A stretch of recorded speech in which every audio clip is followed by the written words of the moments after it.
तेज हुआ पंजाब में शीश महल 2.0 का विवाद। भाजपा ने बोला हमला, कहा दिल्ली के बाद अब पंजाब को लूटने की तैयारी। आपकी सफाई पर स्वाति मालीवाल बोली, ये कैंप कार्यालय है तो जनता के लिए बंद क्यों है बंगले के दरवाजे। हरियाणा सरकार ने लाडो लक्ष्मी योजना के तहत 5,22,000 महिलाओं के बैंक खातों में भेजे 2100 रुपए।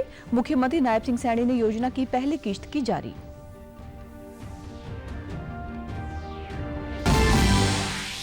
और पंजाब में पराली जलाने के मामलों में फिर से हुई बढ़ोतरी। एक दिन में 442 केस आए सामने। अब तक 2084 से ज्यादा मामले आ चुके हैं सामने। धुएं से आंखों में जलन की समस्या बढ़ी।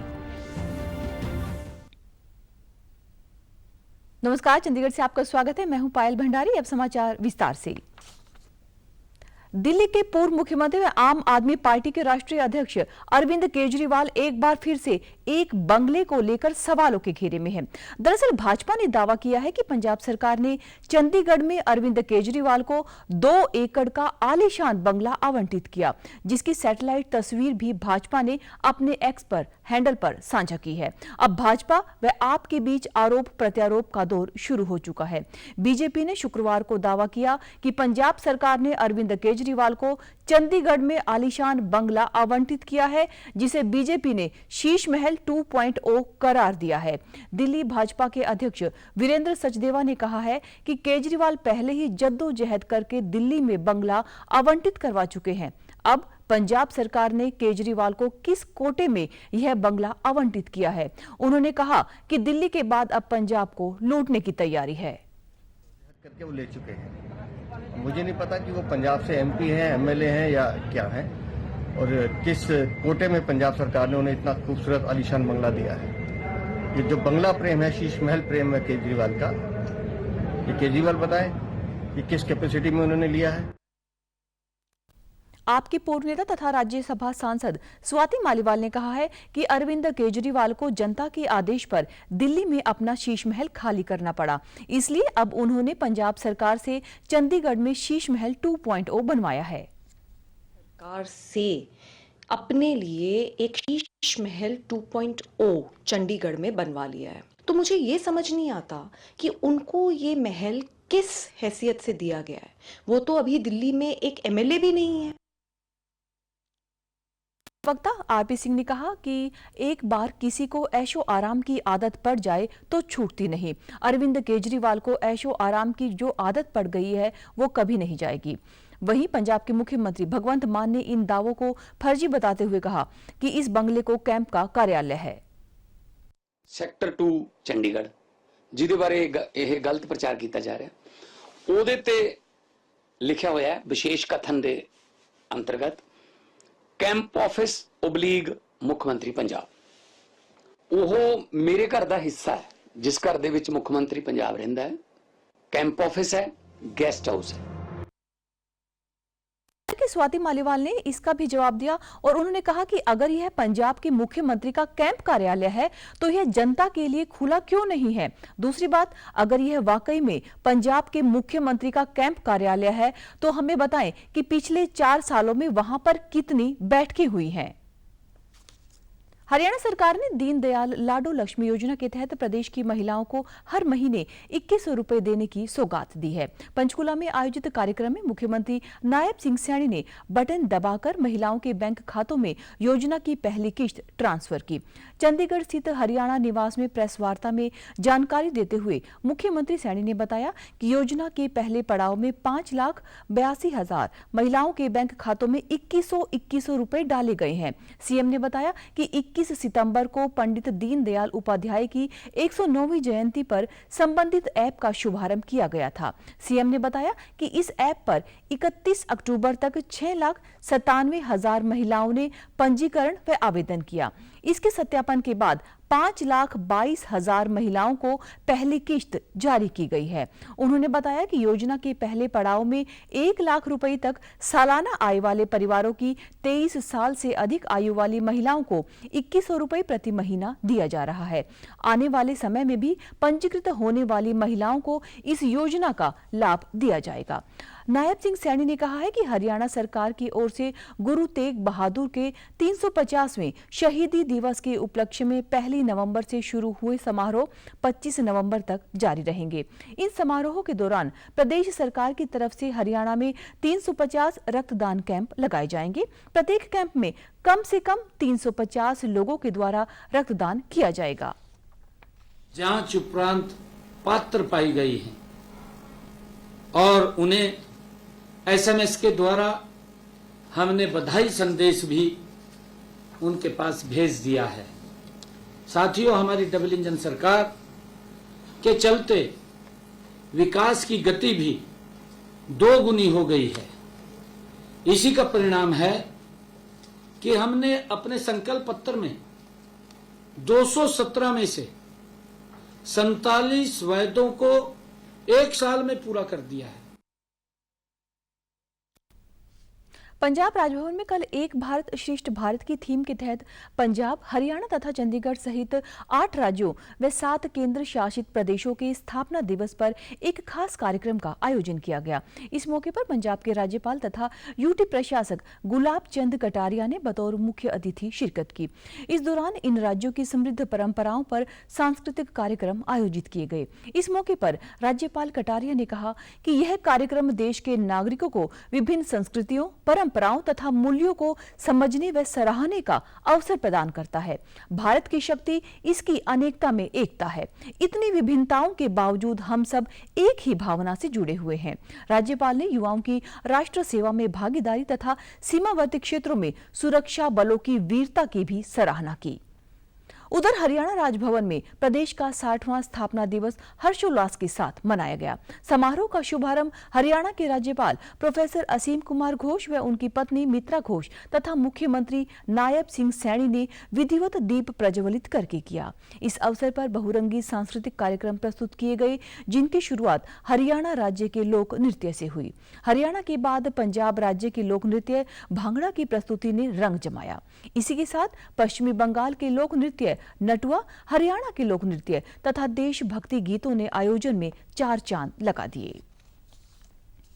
केंद्रीय जांच ब्यूरो यानी कि सीबीआई ने रिश्वतखोरी के मामले में गिरफ्तार पंजाब पुलिस के पूर्व डीआईजी हरचरण सिंह भुल्लर को 5 दिनों के लिए रिमांड पर लिया है। इससे पहले सीबीआई ने उक्त मामले में गिरफ्तार किए गए बिचौलिए कृष्णो शारदा को 9 दिन के रिमांड पर लिया हुआ था। अब सीबीआई के द्वारा भुल्लर तथा कृष्णो को आमने सामने बैठाकर पूछताछ की जा सकती है। रिश्वतखोरी के मामले में गिरफ्तार और निलंबित डीआईजी हरचरण सिंह भुल्लर पर करीबी कृष्णो शारदा के मामलों का खुलासा होना शुरू हो गया है। सीबीआई की लगातार पूछताछ तथा उसके डिजिटल ट्रेल की फोरेंसिक जांच से पंजाब के सत्ताधारी हलकों में बर्ड फूल रहे सुरक्षा के लिए पुख्ता नेटवर्क का खुलासा हुआ है। कृष्णो के फोन, चैट रिकॉर्ड और व्यक्तिगत डायरी से पता चला है कि 2 दर्जन वरिष्ठ आईएएस तथा आईपीएस अधिकारी रोजाना उसके संपर्क में थे। इसके अतिरिक्त राज्य के सिविल व पुलिस अधिकारियों की लंबी सूची भी सामने आई है। वरिष्ठ अधिकारियों तथा नेताओं के साथ जुड़े कई सरकारी व निजी कर्मचारियों की भी कृष्णो के स्रोत के रूप में पहचान हुई है, जो सरकारी आदेशों तथा अधिसूचनाओं के बारे में जानकारी आगे लीक कर देते थे। कृष्णो इस जानकारी को कथित तौर पर ब्लैकमेल का प्रयोग धन ऐंठने और फिरौती वसूलने के लिए करता था। वह गुप्त माध्यमों से अपने जानकारों के साथ जानकारी साझा करता था। उल्लेखनीय है कि सीबीआई ने 16 अक्टूबर को कृष्णो शारदा को एक स्क्रैप डीलर से मिले 5 लाख रुपए रिश्वत लेते हुए गिरफ्तार किया था। वह यह राशि डीआईजी हरचरण सिंह भुल्लर के नाम पर ले रहा था। इसके बाद सीबीआई ने भुल्लर को भी गिरफ्तार कर लिया था। सीबीआई ने बीते दिनों भुल्लर के खिलाफ आय से अधिक संपत्ति के मामले में एक नया केस भी दर्ज किया है। पंजाब में पराली जलाने की घटनाएं लगातार बढ़ रही हैं। बीते दिनों में राज्य में पराली जलाने की 442 घटनाएं दर्ज की गई हैं, जिसके साथ अब तक आग लगाने की कुल घटनाओं की संख्या 2084 हो गई है। संगरूर में पराली जलाने की 100 से अधिक घटनाएं सामने आई हैं। पंजाब में पिछले 4 दिनों में 1151 मामले सामने आए हैं। इसके साथ ही इस मौसम में देश में ऐसे मामलों में पंजाब का भाग 55% से अधिक हो गया है। संगरूर, जो मुख्यमंत्री भगवंत सिंह मान की अपनी जन्मभूमि है, वह इन दिनों खेतों में आग की धुरी बना हुआ है। शनिवार को आग लगने के कुल 535 मामले दर्ज किए गए, जिनमें 82% से अधिक मामले पंजाब में सामने आए हैं। राजस्थान में 44, उत्तर प्रदेश में 27, हरियाणा में 19 तथा मध्य प्रदेश में 3 पराली जलाने की घटनाएं सामने आई हैं। इस वर्ष पंजाब में पराली जलाने के मामलों में तरन तारण 423 मामलों में सबसे आगे बना हुआ है, जबकि संगरूर में 389 मामले सामने आए हैं। बीते दिनों पराली जलाने के मामलों में 78 और एफआईआर दर्ज की गई है, जिसके साथ इनकी कुल संख्या 545 हो गई है और 6.5 लाख रुपए का पर्यावरण जुर्माना भी लगाया गया है। इसके अंतर्गत लगाए गए कुल जुर्माने की रकम 40,50,000 रुपए हो गई है, जिसमें से 20,40,000 रुपए वसूल किए जा चुके हैं। शिरोमणि गुरुद्वारा प्रबंधक कमेटी यानी कि एचजीपीसी के द्वारा नए प्रधान और पदाधिकारियों के चुनाव को लेकर जनरल सत्र कल बुलाया गया है। पदाधिकारियों के चुनाव को लेकर बुलाए गए जनरल सत्र के लिए शिरोमणि कमेटी की ओर से तैयारियां मुकम्मल कर ली गई हैं। जानकारी के अनुसार शिरोमणि कमेटी के जनरल हाउस के कुल 185 सदस्य होते हैं। इनमें से 170 सदस्यों के चुनाव मतों के जरिए होते हैं, जबकि 15 सदस्यों को नामांकित किया जाता है। इस समय जनरल हाउस के कुल 148 सदस्य सक्रिय हैं, क्योंकि पिछले कुछ समय में 33 सदस्यों का देहांत हो गया है, जबकि 4 सदस्यों ने इस्तीफा दे दिया था। गौरतलब है कि हाउस की कार्यवाही शुरू होने पर किसी एक सदस्य के द्वारा प्रधान के पदाधिकारियों के नाम का ऐलान किया जाता है, जबकि एक सदस्य के द्वारा सिफारिश की जाती है। अगर दूसरा पक्ष भी अपना उम्मीदवार खड़ा करना चाहता है या फिर सर्वसम्मति नहीं बनती है, तो चुनाव के जरिए पदाधिकारियों का चयन किया जाएगा। श्री हरिमंदिर साहिब कॉम्प्लेक्स में पड़ते तेजा सिंह समुद्री हॉल में पदाधिकारियों की चुनाव के लिए कल 12 बजे जनरल सत्र होगा, जिसमें जूनियर मीत प्रधान, जनरल सचिव व अंतरिम कमेटी के सदस्यों का चुनाव किया जाएगा। राष्ट्रपति द्रौपदी मुर्मू आज से उत्तराखंड के 3 दिवसीय दौरे पर रहेगी। आज वे हरिद्वार में स्थित पतंजलि विश्वविद्यालय के दूसरे दीक्षांत समारोह में मुख्य अतिथि के तौर पर भाग लेंगी। कल राष्ट्रपति द्रौपदी मुर्मू देहरादून में उत्तराखंड राज्य की रजत जयंती के अवसर पर विधानसभा को संबोधित करेंगी। इसी दिन वे नैनीताल में राजभवन की स्थापना के 125 वर्ष पूरे होने पर आयोजित समारोह में शामिल होंगी। मंगलवार को राष्ट्रपति कैंची धाम स्थित नीम करोली बाबा आश्रम जाएंगी। बाद में वे नैनीताल में कुमायूं विश्वविद्यालय की 20वीं दीक्षांत समारोह में भी शामिल होंगी। आईसीसी महिला क्रिकेट विश्व कप विजेता कप का खिताबी मुकाबला आज नवी मुंबई के doctor D.Y.. Patil sports stadium में भारत व दक्षिण अफ्रीकी टीमों के बीच खेला जाएगा। यह मैच बाद दोपहर 3 बजे शुरू होगा। दोनों टीमें फाइनल में जीत के लिए अपना दमखम दिखाएंगी। दक्षिण अफ्रीका की टीम ने पहले सेमीफाइनल में इंग्लैंड को 125 रनों के अंतर से हराकर फाइनल में जगह बनाई है, जबकि भारत ने ऑस्ट्रेलिया को एक करीबी मुकाबले में 5 विकेटों के अंतर से देकर खिताबी मुकाबले में जगह पक्की की थी। अब तक के टूर्नामेंट में दक्षिण अफ्रीका का प्रदर्शन भारत के मुकाबले बेहतर रहा है। दक्षिण अफ्रीका की टीम ने 7 में से 5 मैच जीते हैं और 2 में उसकी हार हुई है। अंक तालिका में दक्षिण अफ्रीका के 10 अंक हैं। दूसरी तरफ भारतीय टीम ने 7 मैच खेले हैं, जिसमें उन्हें 3 मैचों में जीत तथा 3 मैचों में हार हुई है, जबकि 1 मैच बेनतीजा रहा है। भारत ने इस टूर्नामेंट में 7 अंक जोड़े हैं। होपफुली ये जो कल का जो दिन है हमारे लिए स्पेशल रहे। हम अपना बेस्ट क्रिकेट खेले। अभी तक बहुत हार्ड वर्क करा है। It's only about getting everything tomorrow for the team. Punjab में चंडीगढ़ समेत 12 जगहों पर अखबार सप्लाई करने वाली गाड़ियों को रोककर पुलिस ने चेकिंग अभियान चलाया है। यह जांच रात 10 बजे से सुबह तक चली। इस कारण अखबार की सप्लाई समय पर नहीं हो सकी।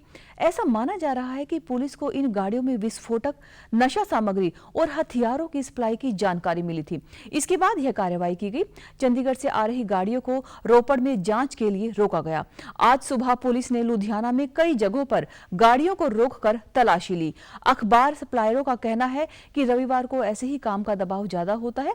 ऐसे में पुलिस की इस कार्रवाई ने उनकी मुश्किलों को और ज्यादा बढ़ा दिया है। कई थानों में गाड़ियों की चेकिंग की जा रही है। उल्लेखनीय है कि मोगा, मुक्तसर जैसे शहरों में अखबार समय पर नहीं पहुंच सके।